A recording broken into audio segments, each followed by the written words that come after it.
Sir एक और सवाल है, आप बता रहे हैं कि आप कभी बीपीएससी का एग्जाम ही नहीं दिए, आप शुरू से तैयारी जो है वो यूपीएससी का किए, फिर बीपीएससी का सिलेबस आप बाद में पढ़े होंगे तभी ना तैयारी करवा रहे होंगे, क्योंकि आप बता रहे हैं कि हमारे यहाँ स्पेसिफिक बीपीएससी के ही हम लोग फैकल्टी हैं, टीचर्स हैं उसी के अकॉर्डिंग। सर यूपीएससी का एक एस्पायरेंट जो 4 बार इंटरव्यू दिया, अब ऐसा बताएं, वो बीपीएससी की तैयारी करवा रहा है, इस पर भी सवाल उठ सकता है। बिल्कुल, देखिए सिविल सर्विसेज का एग्ज़ाम है, ठीक है। अब यूपीएससी एक सब्जेक्ट के थ्रू मैं आपको समझाता हूँ, ठीक है। जैसे मान लीजिए कि ज्योग्राफी की बात करते हैं, ठीक है। तो ज्योग्राफी में यूपीएससी और बीपीएससी में क्या डिफरेंस है, ठीक है।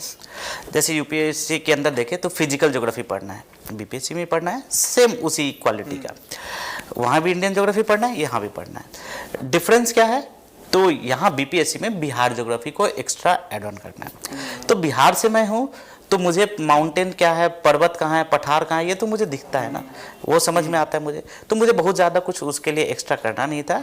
ये लगभग आप देखेंगे कि उसी पैटर्न का, उसी परिपाटी की प्रिपरेशन है इसमें। हाँ, लेकिन प्रॉब्लम क्या था, जो पहले प्रिपरेशन होता था उस प्रिपरेशन में क्या होता था कि इसको सिर्फ फैक्ट बेसिस पे समझाया जाता था, लेकिन इसका एनालिसिस जो होता है कि माउंटेन का फॉर्मेशन कैसे हुआ, रिवर्स कहाँ से आए, कैसे इसका फॉर्मेशन हुआ, और इसका इम्पैक्ट वाला पार्ट, जैसे कि नदियों को अगर हम लोग जोड़ दें तो उसका क्या इम्पैक्ट होगा, रिवर लिंकिंग प्रोजेक्ट्स बनाए तो उसका क्या इम्पैक्ट होगा।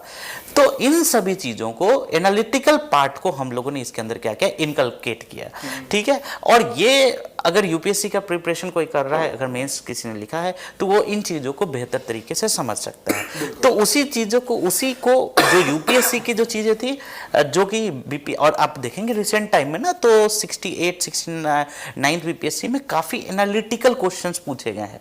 पहले थोड़े फैक्चुअल क्वेश्चंस थे, लेकिन अब एनालिटिकल क्वेश्चंस पूछे गए हैं। और यह अब तो डिमांड है कि जो अब तो बोला जाता है कि बीपीएससी भी यूपीएससी के पैटर्न पे आ रहा है, तो अब तो ये डिमांड है कि उस नोड पर अगर आप नहीं रहेंगे, उस स्तर पे आप नहीं रहेंगे, तो निश्चित रूप से आप सफलता को नहीं अर्जित कर पाएंगे।